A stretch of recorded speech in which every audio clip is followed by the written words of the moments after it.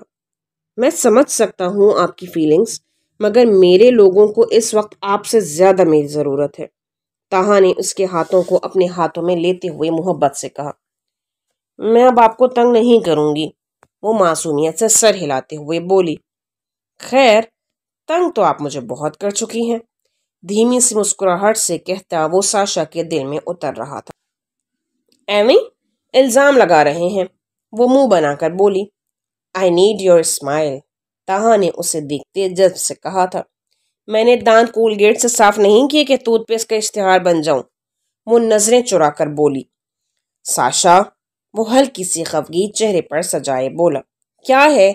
کوئی ہنسنے والی بات ہوگی تو ہنسوں گی نا، خود پورے پروفیسر بنے ہوئے ہیں، لیکچر پر لیکچر دے رہے ہیں۔ اب ایسے خشک لیکچر کے بعد بندہ سڑا ہوا منہ تو بنا سکتا ہے مگر ہنس نہیں سکتا۔ وہ پوری طرح تاہا کو تنگ کر رہی تھی۔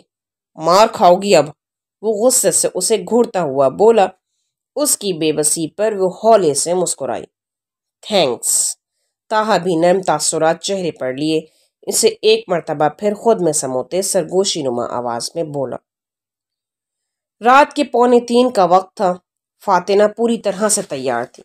دریاب نے تھوڑی دیر پہلے ہی فاتنہ کو میسج کیا تھا کہ وہ لوگ نکل پڑے ہیں اور اسے لینے آ رہے ہیں۔ وہ تیار رہے۔ مریم بھی ابھی تک جاگ رہی تھی۔ جو ہی فاتنہ بیگ لیے لاؤنج میں آئی، مریم اسے خوشمگی نظروں سے دیکھ کر رہ گئی۔ یہ کیا مشٹنڈی بن کر جائے گی پھرنے پھرانے؟ وہ اس کی بلیک جینز اور بلیک لیدر کی لانگ جیکٹ پر اعتراض کرتے ہوئے بولی۔ آپ کے داماد کی ہی فرمائش پر پہنے ہیں، اسے ہی فرنگی لباس بڑا پسند ہے۔ فاتنہ نے کمال مہارت سے سب کچھ دریاب پہ اس انداز میں ڈالا کہ مریم چپ کر گئی۔ اسی لیے کہتے ہیں جلدی کا کام شیطان کا، اب دیکھے کیسے شیطانی کام کروا رہا ہے مجھ سے۔ لاؤنج میں آتے سبکتگین اس کا جملہ سن چکے تھے۔ شرم کرو لڑکی، جھوٹ پر جھوٹ بول رہی ہو۔ سبکتگین نے اس کی باتوں کا مزہ لیتے ہوئے اسے شرم دلانی چاہی۔ آپ تو رہنے ہی دیں، غداروں کے ساتھ ملے ہوئے ہیں۔ اسے ابھی تک سبکتگین پر غصہ تھا، جنہوں نے دریاب والی بات نہ جانے جھوٹ یا سچ بنا کر اسے بتائی تھی۔ دیکھ لے سبکتگین اس قدر بے لگام ہوتی جا رہی ہے، کیا بنے گا اس کا شادی کے بعد؟ مجھے تو ڈر ہے دریاب دوسرے دن ہی اسے گھر چھوڑنے نہ آ جائے کہ رکھو اپنی تیز زبان کی بیٹی اپنے پاس۔ مریم جو صوفے پر بیٹھی اس کی زبان کے جوہر دیکھ رہی تھی، اپنے ساتھ بیٹھے سبکتگین کی جانب دیکھتے ہوئے بولی۔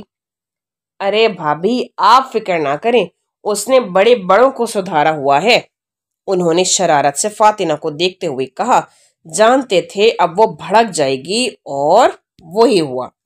وہ مجھے کیا سدھارے گا، میں اسے سیدھا کر کے رکھ دوں گی۔ سدھارے گا؟ آپ کے اس دریاب کی وجہ سے آپ کی اور میری دن کسی بڑی زبردست والی لڑائی ہونے والی ہے، اس نے سبکتگین کو وارن کیا۔ اسی لمحے اس کے موبائل پر دریاب کی کال آ گئی۔ آ گیا وہ آپ کا کچھ لگتا، وہ دانت کچکچا کر بولی۔ ہاں تو اسے اندر بلا لو، میں بھی مل لوں گی، اس سے کتنے دنوں سے میں نے اپنے بچے کو نہیں دیکھا۔ مریم کے محبت بھرے لہجے پر وہ سر سے پاؤں تک جل گئی۔ ایسا نہ کریں، آپ بھی ساتھ ہی چلیں، بچے سے اچھی طرح مل لینا، فاتنہ نے چڑھ کر کہا۔ تو بکواس بند کر لے اپنی، مریم اسے ڈپٹتے ہوئے بولی۔ جاؤں یا بچے کو اندر بلا کر دم لیں گی؟ فاتنہ پھر سے بولی۔ سبکتگین اتنی دیر میں باہر جا چکے تھے۔ انہیں ڈر تھا کہ اگر مریم باہر کی جانب چلی گئیں اور گاڑی میں باقی سب کو دیکھ لیا تو ان کا سارا پلان خراب کر دیں گی۔ جس تیزی سے تیری زبان چلتی ہے مجھے ڈر ہے فاتی، جس دن تیری رخصتی ہونی ہے اس دن بھی تو جوتی کھا کر ہی رخصت ہوگی۔ مریم اس کی باتوں پر سر پکڑے بیٹھی تھی۔ اندر آتا دریاب مسکراہٹ چھپائے مریم کے سامنے آ کر سلام کرتا ہوا جھکا، مگر جس انداز سے اس نے فاتنہ کو ایک نظر دیکھا وہ جان گئی کہ مریم کے اعلیٰ خیالات سن چکا ہے۔ چلیں، یہ ہے آپ کا بیگ۔ اس نے ایک نظر پھر سے خاموش بیٹھی فاتنہ کو دیکھا جس نے اس کے سلام کا جواب تک نہیں دیا تھا، اور مریم کا دل کیا ابھی کہ ابھی جوتی سے اس کی تواضع کر دیں۔ بچے نے سلام کیا ہے تجھے، ان کی بات میں جو پھنکار تھی وہ صرف فاطمہ ہی جان سکتی تھی۔ ابھی ٹھہر کر انہیں 21 توموں کی سلامی دوں گی، آپ فکر نہ کریں، آپ کے داماد کی شان میں کوئی گستاخی نہیں کروں گی۔ اس کا اکتایا ہوا لہجہ دریاب کو قہقہے لگانے پر مجبور کر رہا تھا، مگر وہ بمشکل خود کو روکے ہوئے تھا۔ جاؤ بیٹا اب تم لوگ۔ اس سے پہلے کہ فاطمہ اور مریم میں مزید ٹھنتی، سبکتگین نے انہیں منظر سے ہٹانا چاہا۔ مریم کو بادل نخواستہ خدا حافظ کہہ کر باہر آتے وہ سبکتگین سے سرگوشیاں کر رہی تھی۔ سچ بتائیں، کیا اماں نے کہیں سے اٹھایا ہے مجھے؟ روحاں سے لہجے پر پیچھے آتا دریاب مسکرائے بغیر نہ رہ سکا۔ ارے نہیں پاگل، ان کی عادت کا تمہیں نہیں پتا کیا؟ جب آؤ گی تو بالکل ٹھیک ہوں گی وہ، ڈونٹ وری۔ اور اب دریاب کے ساتھ منہ ماری مت کرنا۔ انہوں نے بھی اسے تنبیہ کی۔ میں ہی تو بے وقوف ہوں نا جو اس سے لڑتی جھگڑتی ہوں، وہ تو جیسے بڑا کوئی امن پسند ہے۔ فاطمہ نے سبکتگین کی نصیحت پر کان دھرنا ضروری نہ سمجھا۔ سبکتگین نے مزید کوئی بات نہیں کی، اسے پیار کر کے گاڑی میں بٹھایا۔ دریاب نے چیزیں رکھ کر سبکتگین سے مصافحہ کیا، گاڑی میں بیٹھا، گاڑی آگے بڑھا لے گیا۔ بلیک جیپ کی اگلی 2 سیٹوں پر طاہا اور حذیفہ بیٹھے تھے، جبکہ پچھلی سیٹوں پر وسیع، اس کے ساتھ دریاب اور اس کے ساتھ فاطمہ بیٹھے تھے۔ کیسے ہیں سب؟ وہ مسکراہٹ چہرے پہ سجائی ان سے پوچھ رہی تھی۔ ان 21 توپوں کی سلامی کہاں گئی جو آپ نے مجھے دینی تھی؟ پہلے وہ دیں، پھر ان کا حال پوچھئے گا۔ دریاب نے اس کی بات درمیان میں اچک کر کہا۔ 21 کیا، میں تو 2100 توپوں کی سلامی دوں گی۔ ابھی تو بہت لمبا سفر ہے، آپ کو کس بات کی جلدی ہے؟ دریاب کو ٹکا سا جواب دے کر وہ چہرہ موڑ کر باہر دیکھنے لگی۔ باقی سب کے مشترکہ قہقہے نے رہی صحیح کسر پوری کر دی۔ ساشا خیریت سے پہنچ گئی؟ فاطمہ نے ایک مرتبہ پھر طاہا کو مخاطب کیا۔ جی الحمدللہ، طاہا نے مسکراہٹ روک کر جواب دیا۔ ساشا کا سراپا نگاہوں کے سامنے گھوما، 2 آنسوؤں سے بھری آنکھیں یاد آئیں۔ طاہا کو لگا دل کا ایک حصہ بے حد خاموش ہے۔ دریاب نے فاطمہ کی ڈیوائس نکالی جس کی مدد سے انہوں نے شہریار کو ٹریس کیا تھا۔ اس کوبرا کا کچھ پتہ چلا؟ فاطمہ نے دریاب کی جانب دیکھ کر کہا۔ سیدھے ہاتھ کا انگوٹھا اور ایک انگلی تھوڑی پر ٹکائے ڈیوائس پر دیکھتے اس نے آہستہ سے سر نفی میں ہلایا۔ اور نمرا؟ نہیں۔ دریاب نے گہری سانس کھینچتے سر اٹھا کر سامنے دیکھتے ہوئے کہا۔ فاطمہ کو اس کے انداز پر نمرا سے جیلسی محسوس ہوئی۔ آپ کے خیال میں کیا وہ کوبرا کی تحویل میں ہوگی؟ یہ پہلی مرتبہ تھا جب وہ اور فاطمہ نارمل انداز میں بات کر رہے تھے۔ کچھ کہہ نہیں سکتے، ہو سکتا ہے کہ وہ کہیں روپوش ہو گئی ہو جیسے کہ شہریار، مگر کوبرا اتنی کچی گولیاں نہیں کھیلا ہوا کہ وہ دونوں کو اتنی آسانی سے چھوڑ دے۔ دریاب نے ایک نظر اس کی جانب دیکھا۔ نمرا کا نمبر مسلسل آف ہے۔ ہاں یار، مگر مجھے ایسا ہی لگتا ہے کہ وہ کوبرا کی تحویل میں ہے، کیونکہ کچھ بندے میرے بارے میں، یعنی میری حیدر والی حیثیت کے بارے میں یونیورسٹی میں پوچھ گچھ کر رہے تھے۔ دریاب کی بات پر وہ خاموشی سے اسے دیکھے گئی۔ پھر یہ کہ میرے خیال میں نمرا نے اسے میرے بارے میں نہیں بتایا، شاید اس کے فون سے وہ میرے بارے میں آگاہ ہوا ہو، مگر میں وہ نمبر کچھ دنوں سے بند کر چکا ہوں، اور وہ نمبر ایسا ہے کہ جس کا ریکارڈ کہیں نہیں ہے، لہٰذا اس کے ذریعے سے وہ مجھ تک کبھی بھی نہیں پہنچ سکتا۔ دریاب نے تفصیل سے اسے بتایا۔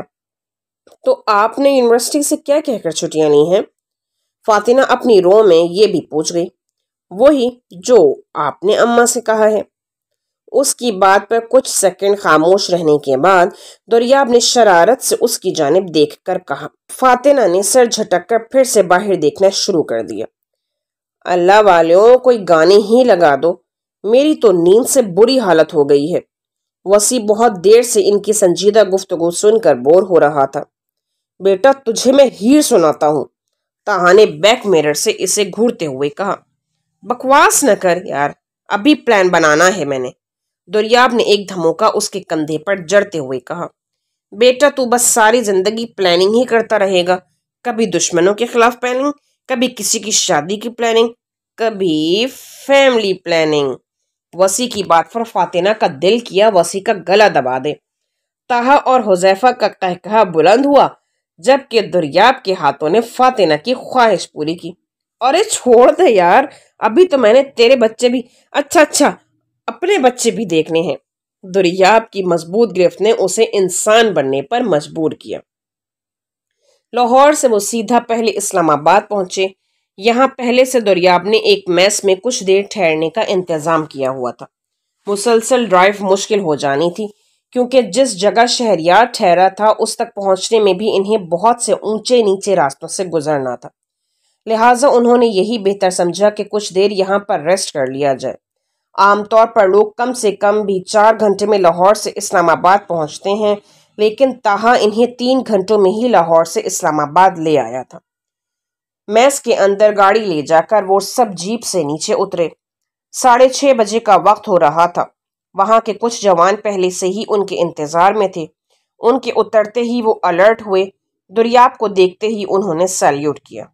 یا اللہ، یہاں بھی لوگ اسے جانتے ہیں۔ فاتنہ یہ سب دیکھ کر حیران ہوئی۔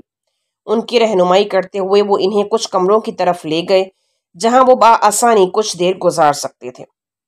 ان سب نے وضو کر کے سب سے پہلے نماز ادا کی۔ ایک کمرے میں وسیع، طاہا اور حذیفہ تھے، جبکہ دوسرے کمرے میں دریاب فاتنہ کو چھوڑ کر واپس انہی سب کے پاس آ گیا۔ نماز سے جو ہی وہ لوگ فارغ ہوئے، بہترین ناشتہ ان کے لیے لے آیا گیا۔ دریاب فاتنہ کے کمرے کی جانب گیا، دروازہ نوک کیا۔ اجازت ملنے پر اندر سر کیا۔ فاتنہ بیڈ پر ٹانگیں لمبی کر کے بیٹھی ہوئی تھی۔ ناشتہ آیا ہے، آ جائیں۔ دریاب نے سرسری سے اسے دیکھنے کی کوشش کی، مگر وہ سرسری نظر بھی بے حد گہری تھی۔ آ رہی ہوں کہتے ہوئے وہ اٹھنے لگی۔ دریاب دروازہ بند کر کے واپس چلا گیا۔ تھوڑی دیر بعد فاتنہ اندر آئی، تب ان سب نے ناشتہ شروع کیا۔ بریڈ، جیم، ابلے انڈے، مکھن اور چائے سب موجود تھا۔ یہاں بھی مجھے چائے بنانے پر لگا دو، وسیع نے سب کو رغبت سے ناشتہ کرتے دیکھ کر کہا۔ کسی نے بھی چائے کے تھرمس کو ہاتھ نہیں لگایا تھا۔ نہیں بھائی، میں ہوں نا، آپ آج عیاشی ماریں۔ فاتنہ جو دریاب کے ساتھ بیٹھی تھی، آگے بڑھ کر تھرموس اور کپ اپنی جانب کرتے ہوئے وسیع سے بولی۔ شکر ہے۔ وسیع نے جان چھوٹنے پر شکر ادا کیا۔ اتنی بھی عیاشی ٹھیک نہیں ہوتی، عادتیں خراب ہو جائیں گی اس کی۔ دریاب نے جان بوجھ کر لقمہ دیا۔ بڑے آرام سے سلائس پر جیم لگا کر فاتنہ کی پلیٹ میں رکھا۔ کسی اور نے تو نہیں، مگر فاتنہ نے اس کی اس حرکت کو اجنبی سے دیکھا تھا۔ میری تو چھوڑ، تو نے رن مریدی کی کتنی کلاسز لی ہیں؟ وہ وسیع ہی کیا جس سے ایسی باتیں چھپ جائیں۔ بظاہر لاپرواہی کا مظاہرہ کرتا اس نے دریاب کی سلائس والی حرکت کو پوری طرح نوٹس کیا۔ اس کی جانب جھک کر آہستہ آواز میں بولا، مگر وہ آواز فاتنہ تک ضرور پہنچ گئی۔ تو پہلے لائن میں لگ، پھر تجھے پوچھوں گا۔ دریاب نے اسے پیچھے کرتے ہوئے کہا۔ حذیفہ یار، اب تو نے گاڑی ڈرائیو کرنی ہے، دریاب نے حذیفہ کو کہا، جو اب چائے کے سپ لے رہا تھا۔ اوکے باس، وہ اسباق میں جواب دیتا ہوا بولا۔ تو نے ڈرائیو کیوں نہیں کرنا؟ وسیع نے جان بوجھ کر دریاب سے پوچھا۔ نہیں، آج میں ڈرائیو نہیں کروں گا، اپنے بالوں میں ہاتھ پھیرتے ہوئے وہ بولا۔ کیوں؟ تو نے جان نہیں چھوڑنی اس کی؟ تو اپنے ہنی مون پر نہیں آیا بھوا بیٹا؟ وسیع بھی اس کی رگ رگ سے واقف تھا۔ اب تو کچھ سنے گا مجھ سے؟ دریاب نے اب کی بار آنکھیں نکالی۔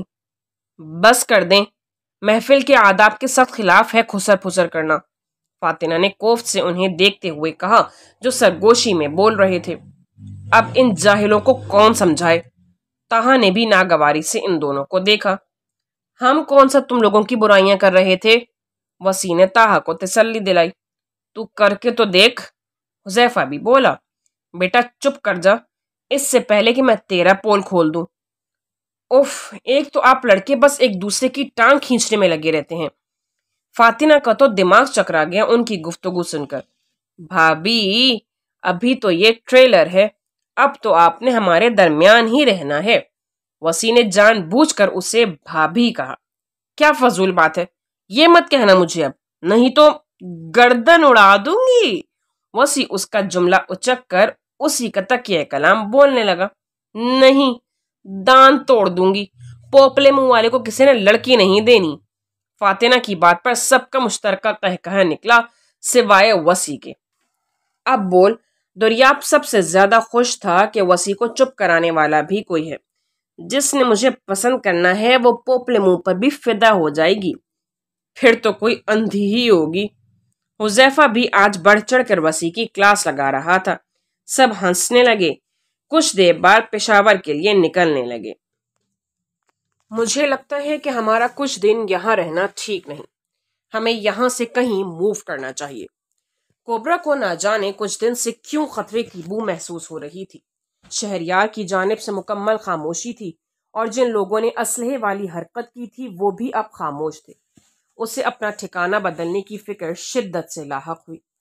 تو باس میں پہاڑوں پر اطلاع دے دوں کہ ہم آ رہے ہیں؟ ہاں، ہم کل ہی یہاں سے فلائی کرتے ہیں۔ وہاں پر اطلاع دو کہ ہم آ رہے ہیں اور اس اڈے کو پوری طرح سے خالی کر دو۔ اس لڑکی کو جہاں مرضی پھینکوا دو، مجھے اب اس کی ضرورت نہیں۔ چاہو تو مار دو، چاہو تو اپنا تڑنے والا بنا لو یا پھر کسی کوڑے کی زینت کر دو۔ بہرحال یہاں اس اڈے پر سے ہمارا ہر نشان ختم ہو جانا چاہیے۔ کوبرا اپنے ماتحتوں کو ہدایت دیتا ہوا اپنے ذاتی کمرے کی جانب بڑھ گیا۔ پشاور پہنچتے انہیں دن کے 11 بج چکے تھے۔ وہاں پر بھی اپنے ایک دوست کو دریاب پہلے سے ہی اپنی آمد کی اطلاع کے بارے میں بتا چکا تھا۔ اس کے گھر پر بڑے بھرپور انداز میں ان کو ویلکم کیا گیا۔ کچھ دیر وہاں رک کر انہوں نے پھر سے سفر شروع کیا۔ اب انہیں وہاں سے جلال آباد جانا تھا جہاں پر شہریار موجود تھا۔ دریاب نے گاڑی میں بیٹھتے ساتھ ہی نقشہ کھولا۔ فاتنہ بھی اس نقشے پر جھک گئی۔ اس وقت جو جگہ یہاں اس ڈیوائس پر شو ہو رہی ہے اس سے تو یہی معلوم ہوتا ہے کہ اس جگہ جو پہاڑ موجود ہیں ان میں سے کسی میں رہائش بنائی گئی ہے جہاں یہ شہریار موجود ہے۔ دریاب نے ایک جگہ کو مارک کرتے ہوئے کہا، ہم کیا پورے پہاڑ کو گھیرے میں لیں گے؟ اس ڈیوائس میں کتنے لوگ شو ہو رہے ہیں؟ حذیفہ بولا جو گاڑی چلا رہا تھا۔ یار اس ڈیوائس کے مطابق یہاں 10 سے 12 لوگ موجود ہیں۔ اتنے سے لوگوں پر حاوی آنا کوئی اتنی بڑی بات نہیں ہے، مگر بات یہ ہے کہ ان کے پاس بہت جدید اسلحہ ہوتا ہے۔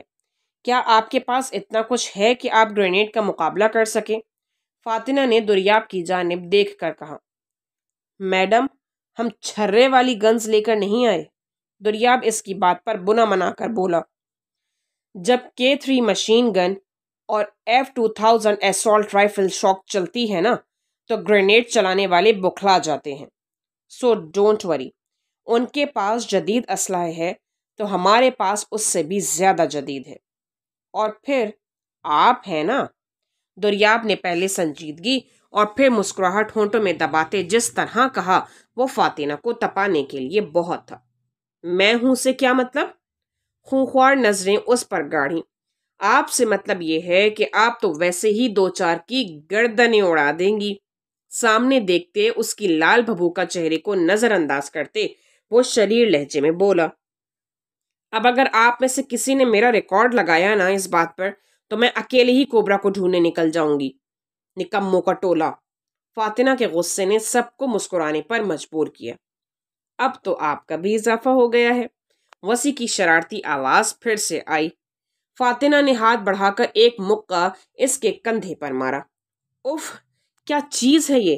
ہم پر ہی ریہرسل شروع کر دی ہے؟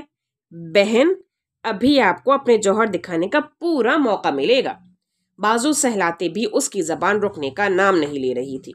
چپ کرا لیں اسے، اب میرے ہاتھ اس کی گردن تک پہنچیں گے، کہیں بچوں کی حرست لیے ہی کوچ نہ کر جائے۔ فاتنہ نے دریاب کو ثالثی بنایا۔ تاہا ٹیپ دے۔ دریاب نے کوئی رد عمل دینے کے بجائے تاہا کو مخاطب کیا، ان دونوں کو چپ کرواؤں، اگر اب کوئی بولا نا تو ٹیپ سے منہ کیا میں ہاتھ بھی باندھ دوں گا۔ دریاب غصے سے دونوں کو گھورتا ہوا بولا، بی جمالوں کا رول خود پلے کر کے اب اچھا بن رہا ہے تو واپس چل ذرا۔ دانت پیستے ہوئے وسیع اس کے کان میں بولا۔ جلال آباد پہنچتے ہی انہوں نے تھوڑا سا ہی سفر طے کیا تھا کہ پہاڑوں کا لمبا سلسلہ شروع ہو گیا جس سے آگے گاڑی کا لے جانا بے حد مشکل لگ رہا تھا۔ وہاں پر فوجی کیمپ موجود تھا جس کے بارے میں سبکتگین انہیں پہلے ہی آگاہ کر چکے تھے کہ پہاڑوں پر جانے سے پہلے وہ اپنی جیپ کو اس کیمپ کے قریب روک کر پھر اوپر کی جانب جائیں۔ اس کے علاوہ انہوں نے وہاں کی فورس کو بھی الرٹ کر دیا تھا اور دوریاب کو بھی کہا تھا کہ اس کیمپ میں موجود فورس کے ساتھ رابطے میں رہے تاکہ کسی بھی خطرے کی صورت میں وہ ان کی مدد کے لیے پہنچ سکے۔ دوریاب نے ان سب کو ضروری سامان اپنے ساتھ رکھنے کا کہا، جس میں بیک پیکس تھے، کچھ کھانے پینے کا سامان، پانی کی بوتلیں، فرسٹ ایڈ کا سامان اور بہت سی گنز، حتیٰ کہ بامبز بھی ساتھ رکھے، کچھ آنسو گیس کے اور کچھ ٹائم بامبز۔ پہاڑ کی چوٹی پر چڑھنے سے پہلے دوریاب نے ان سب کی جانب رخ کیا۔ ابھی بھی آپ میں سے کوئی ایسا جو یہ سمجھتا ہو کہ وہ اس مشن کے لیے اہل نہیں، یا پھر پکڑے جانے یا مارے جانے کا خوف ہو، تو وہ یہیں سے واپس جا سکتا ہے۔ اس وقت وہ ان کا دوست نہیں، صرف لیڈر تھا۔ سب نے یک زبان ہو کر نہیں کہا، اور اب اس کا رخ فاتنہ کی جانب تھا۔ یہ پہلا مشن تھا جس میں وہ کسی لڑکی کو بھی لیڈ کر رہا تھا، اور وہ لڑکی بھی کوئی اور نہیں، اس کی اپنی بیوی تھی۔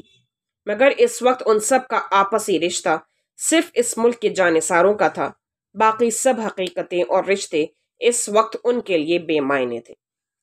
میں نے بہت عرصہ پہلے یہ تہیہ کیا تھا کہ میرے جسم کا ایک ایک حصہ، حتیٰ کہ میری سانس بھی ان آزاد فضاؤں کی مقروض ہے۔ جب اس مٹی کو ضرورت ہوئی تو میں وہ قرض پوری جانفشانی سے لوٹاؤں گی۔ فاطمہ کے لہجے کی سچائی کا تو وہ اب بھی قائل ہو گیا تھا۔ کچھ تو تھا اس لڑکی سے جڑا جس نے اسے عام لڑکیوں سے ہٹ کر اتنا نڈر بنا دیا تھا۔ ان سب نے فضاؤں میں اللہ اکبر کا نعرہ بلند کیا اور آگے پیچھے پہاڑوں پر چل پڑے۔ ان سب کی کوشش یہی تھی کہ فاتنہ کو درمیان میں رکھا جائے۔ آخر میں کتنے دن یہاں رہوں گا؟ یہ نہ ہو تم لوگوں سے مدد لینے کے چکر میں جو بچ کر یہاں آیا ہوں، اتنے ڈلے ہونے پر کوبرا کے ہاتھ ہی لگ جاؤں۔ شہریار کو اپنے دوست کے ہاں جلال آباد میں ان اونچے اونچے پہاڑوں کے درمیان رہتے 4 دن سے زائد ہو چکے تھے، مگر کوئی ایسا حساب ہی نہیں بن پا رہا تھا کہ وہ اسے وہاں سے بارڈر کراس کروا کے کابل کی طرف نکلوا دیتے۔ یار تمہیں بتایا بھی تھا کہ آج کل بارڈر پر بہت سخت چیکنگ شروع ہو چکی ہے۔ ذرا سی بھی گڑبڑ نظر آتی ہے تو فوجی سیکنڈ کی دیر لگائے بغیر ایسی جگہ پہنچاتے ہیں جہاں کوئی ہمارا نشان بھی نہیں ڈھونڈ سکے گا۔ تم کیوں پریشان ہو؟ ہمارے پاس تم بالکل محفوظ ہو، کوئی تمہاری گرد تک کو نہیں پہنچ سکتا۔ ان پہاڑوں کی ساخت اس انداز میں بنی ہوئی ہے کہ کسی کو گمان تک نہیں ہو سکتا کہ کسی بھی پہاڑ کے اندر کوئی رہائشی جگہ بنائی ہوئی ہے۔ اول تو یہاں جانور اتنے آتے جاتے ہیں کہ رہائشی لوگوں کے علاوہ کوئی اور ان پہاڑوں کی جانب آنے کی جرت نہیں کر سکتا۔ جنگلی جانور چیڑ پھاڑ کر کھا جاتے ہیں بندے کو۔ تم خام خواہ پریشان ہو رہے ہو۔ جیسے ہی ان فوجیوں کا ہاتھ ہولا ہوتا ہے اور پولیس اس علاقے میں واپس آتی ہے، میں تمہیں یہاں سے نکلوا دوں گا۔ بس کچھ اور دن انتظار کر لو۔ اس کے دوست نے پوری طرح سے شہریار کو تسلی دلائی، جس کا دل نہ جانے کیوں پریشان تھا۔ اور ایسے کام کرنے والوں کے ساتھ یہی ہوتا ہے، ذرا سا پانسا پلٹتا ہے اور انہیں اپنی موت کی چاپ سنائی دینے لگ جاتی ہے۔ یہ وہی لوگ ہیں جو موت سے خوف زدہ رہتے ہیں، جنہیں اپنے برے اعمال کا اندازہ ہوتے ہوئے بھی نہیں ہوتا، کیونکہ وہ اپنے اندر کی گندگی کو ماننے سے انکاری ہو جاتے ہیں، کیونکہ یہ بھول جاتے ہیں کہ ان کے برے کام کا نہ صرف برا انجام ہوگا، بلکہ انہیں اپنے ہر عمل کے لیے سب سے بڑی ذات کے سامنے جواب دہ ہونا ہوگا۔ اور اسی بھول کی پاداش میں ان کے دلوں پر زنگ لگتا چلا جاتا ہے، جو انہیں ایسی گہری دلدل میں دھکیل دیتا ہے جہاں سے پھر موت کے بعد بھی ان کی نجات ممکن نہیں ہوتی۔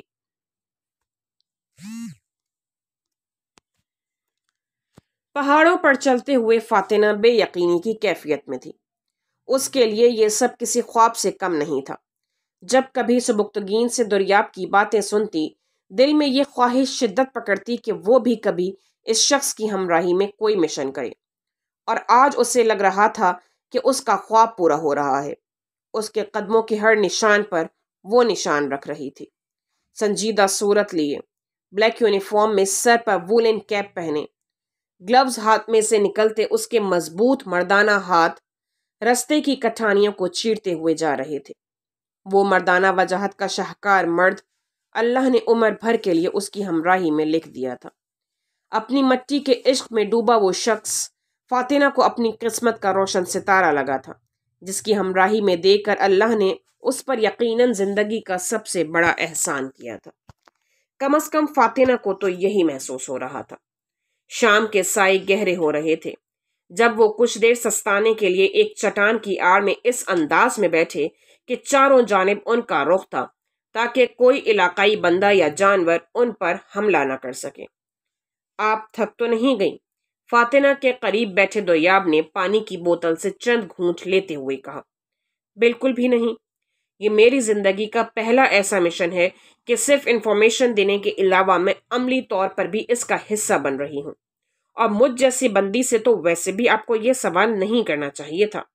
آپ کو اب تک تو اندازہ ہو جانا چاہیے تھا کہ میں کتنی شوقین ہوں ایسے کاموں کی، فاتنہ نے نہایت دھیمے لہجے میں جواب دیا۔ دوریاب کے لیے یہ پہلا اتفاق تھا کہ وہ اس سے اتنے نرم انداز میں بات کر رہی تھی، نہیں تو ابھی تک تو مرچیں ہی چباتی رہتی تھی۔ ہاں، وہ تو کافی اندازہ ہو گیا ہے۔ ابھی وہ بات کر ہی رہے تھے کہ موسم جو کافی دیر سے خراب ہو رہا تھا آخر کار طوفانی بارش کی صورت میں برس پڑا۔ وہ سب پہاڑ کی اوٹ میں ہو گئے۔ پہاڑ چھوٹا سا غار نما تھا کہ جس میں وہ سب آسانی سے بیٹھ گئے، بارش سے بھی بچ گئے تھے۔ اب کیا کریں؟ حذیفہ نے تشویش سے کہا۔ ابھی کچھ دیر انتظار کرتے ہیں، کیونکہ ان پتھروں پر بارش کی وجہ سے بہت پھسلن ہو جاتی ہے۔ ہمارا چلنا اور توازن برقرار رکھنا بہت مشکل ہو جائے گا، اور ویسے بھی ان لوگوں کی نقل و حرکت سے ایسا معلوم نہیں ہو رہا کہ وہ لوگ یہاں سے کہیں نکل کر بھاگیں گے۔ دوریاب نے بارش کی بوچھاڑ کو دیکھتے ہوئے کہا۔ سب نے موٹی جیکٹس اور سویٹرز پہن رکھے تھے، جس کے سبب وہ بارش کے ساتھ چلنے والی ٹھنڈی ہوا کی ٹھنڈک سے محفوظ تھے۔ رات تک بارش کی رفتار میں کمی نہیں آئی، جس کی وجہ سے انہوں نے یہی پلان کیا کہ بارش رات میں جب بھی رکے گی وہ کچھ دیر بعد چل پڑیں گے۔ تھوڑی تھوڑی دیر ریسٹ لے لو، جب بارش رکے گی میں اٹھا دوں گا۔ دوریاب نے اپنے مخصوص گمبھیر لہجے میں ان سب کو مخاطب کیا۔ فاتنہ کو وہ کہیں سے اسے چڑھانے والا دوریاب نہیں لگ رہا تھا۔ آج اسے دوریاب میں وہی جھلک نظر آ رہی تھی جو اس کے ذہن میں دوریاب کو دیکھے بنا اس کا خاکہ بنتے ہوئے بنی تھی۔ ان سب نے اسبات میں سر ہلایا۔ غار میں اتنی جگہ موجود تھی کہ وہ تینوں بآسانی تھوڑی تھوڑی جگہ پر لیٹ گئے۔ فاتنہ کو بھی انہوں نے الگ سے ایک جانب لیٹنے کو کہا، مگر اس نے نفی میں سر ہلایا۔ ابھی نیند نہیں آ رہی، تھوڑی دیر تک دیکھتی ہوں۔ نیند کے بارے میں دیکھتے اور سوچتے نہیں، ہو سکتا ہے اگلے 5 دن آپ کو سونے کا موقع نہ مل سکے، اسی لیے اس لائف میں جو چیز جب ملے اسے حاصل کر لیں، سوچنے میں وقت مت ضائع کریں۔ دوریاب جو غار کے دہانے پر بیٹھا ہوا تھا مڑ کر فاتنہ کو سمجھاتے ہوئے بولا۔ وہ تینوں تو دیکھتے ہی دیکھتے سو بھی گئے۔ فاتنہ کچھ دیر تو یوں ہی بیٹھی رہی، پھر اٹھ کر دوریاب کے پاس بیٹھ گئی۔ نیند کیوں نہیں آ رہی؟ دوریاب نے چونک کر اپنی بائیں جانب بیٹھی فاتنہ کو دیکھ کر پوچھا۔ پتہ نہیں، شاید پہلا تجربہ ہے اس سب کا تو ایکسائٹڈ ہوں، وہ معصومیت سے سامنے بارش کے قطروں کو دیکھتے ہوئے بولی۔ دوریاب نے ہلکے سے بس مسکرا کر اسے دیکھا۔ ایک بات پوچھوں؟ کچھ دیر کی خاموشی کے بعد دوریاب بولا۔ چوکڑی مارے، ہاتھوں کو پیچھے کیے، ہاتھوں کو ہتھیلیاں زمین پر ٹکائے، وہ ذرا سا رخ مار کر اس کی جانب دیکھ کر بولا۔ جی، فاتنہ نے اجازت دی۔ میں نے زندگی میں بہت سے لوگوں کو پرکھا ہے، اور جس فیلڈ سے میرا تعلق ہے اس کی وجہ سے بھی میں لوگوں کو ایک نظر دیکھ کر ہی بہت آسانی سے لوگوں کا تجزیہ کر لیتا ہوں۔ آپ ہمیشہ سے مجھے نڈر لگی، اور لڑکیوں میں ایسی خصوصیت کوئی عام سی بات نہیں، مگر مجھے ایسا کیوں لگتا ہے کہ اس فاتنہ کے پیچھے کوئی ایسے حالات ہیں جنہوں نے اسے اتنا بے خوف بنا دیا۔ لڑکیاں ہم لوگوں کو سراہتی ضرور ہیں، مگر کوئی ہم جیسا بننے کی آرزو نہیں کرتا۔ کیا ہمارے تعلق میں اتنی گنجائش ہے کہ میں آپ کی شخصیت کے اس حصے کو جان سکوں جو آپ نے سب سے چھپا رکھا ہے؟ دوریاب دھیمے انداز میں نہ جانے اس کے کن کن زخموں کو ادھیڑ گیا تھا، مگر سامنے فاتنہ تھی، جرأت اور حوصلہ ختم تھا اس پر۔ ہاں، آپ کا اندازہ بالکل صحیح ہے، میں ہمیشہ سے ایسی نہیں تھی، نہ ہی مجھے ایجنٹ سے کوئی خاص لگاؤ تھا۔ مگر بابا اور میرے بھائی زکا کی وفات جس انداز میں ہوئی اس نے مجھے نڈر اور بے خوف بنا دیا۔ میرے بابا جج تھے۔ بہت کم عمری میں ان کی ذہانت اور قابلیت کے سبب انہیں یہ عہدہ مل گیا۔ میں نے زندگی میں بہت سے لوگ دیکھے ہیں جو یہ کہتے ہیں کہ ہم اللہ کے سوا کسی سے نہیں ڈرتے، مگر جب بات ان کے اپنے پیاروں پر آتی ہے تو وہ خوفزدہ بھی ہوتے ہیں اور اپنی قدروں سے پھر جانے والے بھی ہوتے ہیں۔ مگر بابا وہ واحد شخصیت ہیں جنہوں نے اپنی اولاد پر تکلیف آنے کے بعد بھی حق اور سچ کا ساتھ نہیں چھوڑا تھا۔ یہ تب کی بات ہے جب میں میٹرک میں تھی۔ بابا کسی کیس کو ڈیل کر رہے تھے جس میں کچھ دہشت گردوں کو پھانسی کی سزا سنانی تھی، اور بابا پر حکومت کے لوگ پریشر ڈال رہے تھے کہ ان کی عمر قید کی سزا سنا دیں مگر پھانسی کی نہیں۔ میرے بابا نے کسی کو بھی خاتے میں لائے بغیر 1 ہفتے کے اندر اندر فیصلہ سنانا تھا۔ اس ہفتے کے شروع ہوتے ہی جب بابا دھمکیوں سے نہیں مانے تب میری گاڑی پر فائرنگ ہوئی۔ میں اس وقت ڈرائیور کے ساتھ اسکول سے گھر واپس آ رہی تھی۔ ان لوگوں کا مقصد مجھے مارنا نہیں تھا، بس بابا کو دھمکانا تھا۔ قسمت میں زندگی تھی سو اللہ نے بچا لیا، مگر میرے بابا پھر بھی نہیں جھکے۔ اور پھر جس دن فیصلہ سنایا جانا تھا اس سے 1 رات پہلے بابا اور میری جان میرا چھوٹا بھائی زکا کسی کام سے باہر نکلے۔ واپسی پر انہیں اغوا کر لیا گیا اور 1 گھنٹے کے اندر اندر بابا اور زکا کی لاشیں گھر آئیں۔ بابا کے سینے پر گولی ماری گئی تھی، جبکہ میرے بھائی فاطمہ نے رک کر گہری گہری چند سانسیں لیں۔ اس کے سینے پر خنجروں سے بے دردی سے وار کیے گئے تھے۔ اماں کو تو آج تک اس بات کا نہیں پتا، کیونکہ جب چاچو اسے گھر لائے تھے تب انہوں نے پوری طرح اسے کپڑے میں لپیٹا ہوا تھا، مگر میں ان کی باتیں سن چکی تھی۔ ان دونوں کے چلے جانے کے بعد مجھے لگا میں پاگل ہو جاؤں گی۔ زکا کا معصوم چہرہ بار بار میری نظروں کے آگے آتا۔ کس بے دردی سے ان وحشیوں نے میرے معصوم بھائی کو مارا ہوگا، اس نے کتنی تکلیف سہی ہوگی۔ بس یہ خیال دن رات مجھے چین نہیں لینے دیتا تھا۔ میری حالت اتنی بری ہو گئی تھی کہ مجھے فٹس تک پڑنے لگ گئے تھے۔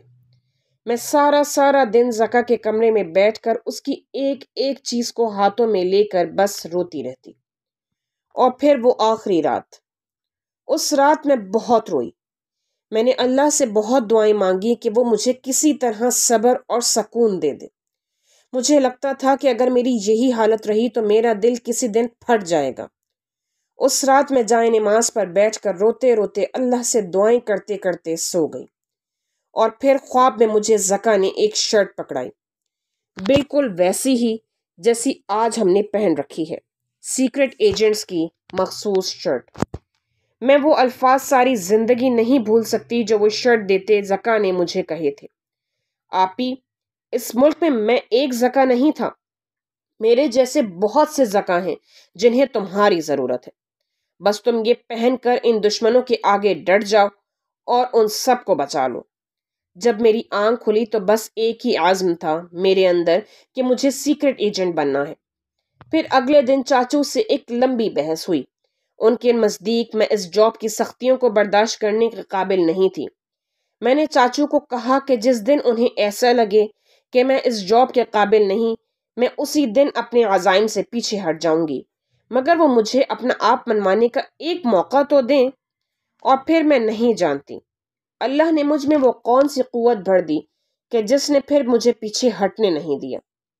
مجھے افسوس نہیں کہ میرے باپ اور میرا بھائی نہیں، وہ حق اور سچائی کے خلاف ڈٹے تھے۔ یہاں سینے پہ انہوں نے وار سہے۔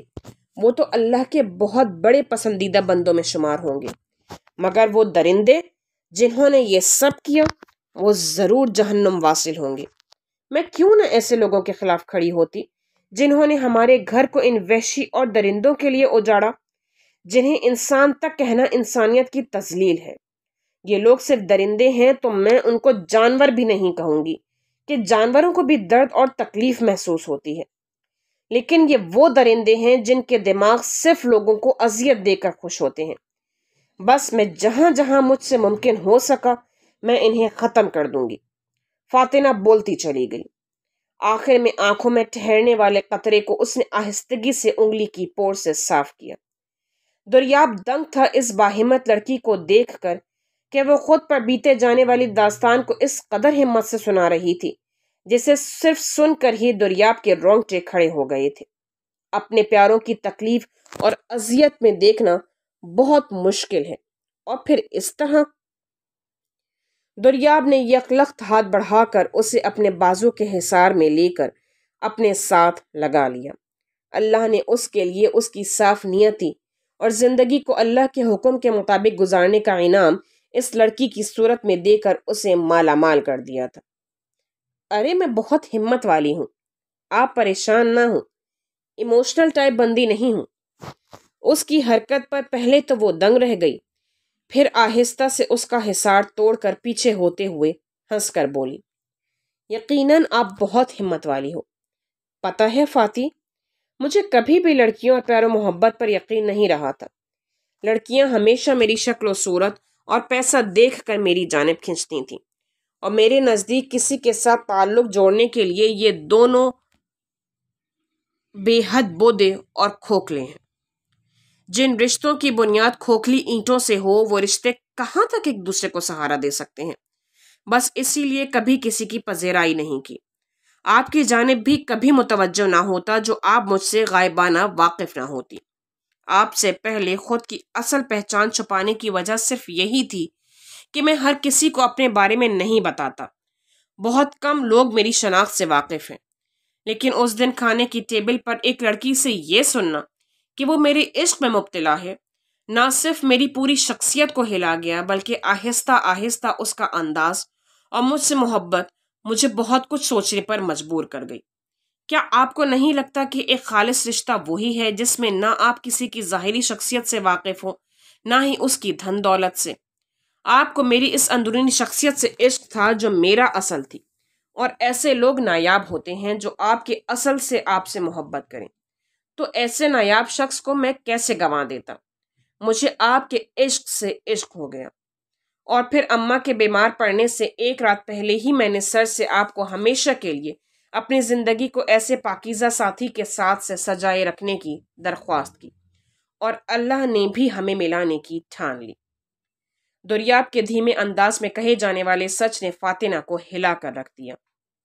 مجھے آپ کی صاف گوئی پسند ہے۔ آپ کا ہر روپ بہت شفاف ہے، اور مجھے اس شفافیت سے بہت پیار ہے۔ دریاب نے چہرہ موڑ کر جس انداز میں فاتنہ کو دیکھا وہ اسے گھبراہٹ میں مبتلا کر گیا۔ کچھ کہیں گی نہیں؟ دریاب کی آواز میں گھلی مسکراہٹ پر فاتنہ کی ہتھیلیاں بھیگی۔ وہ سوچ بھی نہیں سکتی تھی کہ وہ اسے اس انداز میں سوچتا ہوگا۔ ایسے ہی تو اسے اس بندے سے عشق نہیں تھا، صاف اور کھرا۔ مجھے ایک گانا یاد آ رہا ہے۔ بات پلٹنے میں تو اس کا کوئی ثانی نہیں تھا، اور ایسے سچویشن میں گانا صرف اس سرپھری کو ہی یاد آ سکتا تھا۔ کون سا؟ دریاب نے اسی انداز میں پوچھا۔ Do you remember when those 3 words were said? In late September, one night I can't forget. We tried to feel it all. We couldn't get enough. We watched the stars fall until the sun come. Oh, you are all that I want. There's nothing I won't do. This is the perfect moment because it's only you and me on the top of the world right now. Oh, it's you and me, and we're never coming down. دریاب اس کے عجیب و غریب محبت کے اقرار پر حیران نہیں ہوا۔ وہ جانتا تھا کہ اس لڑکی سے یہی توقع کی جا سکتی ہے۔ اس کی بہنوں نے جب فاتنہ کی تصویریں دیکھی تو دریاب سے پوچھا، اس میں ایسا کیا ہے کہ تم اس پر مر مٹے؟ دریاب نے جواب دیا، لوگوں کے لیے وہ شاید معمولی شکل و صورت کی ہے، مگر میرے لیے وہ میری کل کائنات ہے۔ اسے فاتنہ سے عشق تھا، اور عشق کبھی بھی شکل و صورت کا محتاج نہیں ہوتا، وہ بس عشق ہوتا ہے، اور وہ سراپا اس کے لیے عشق تھی۔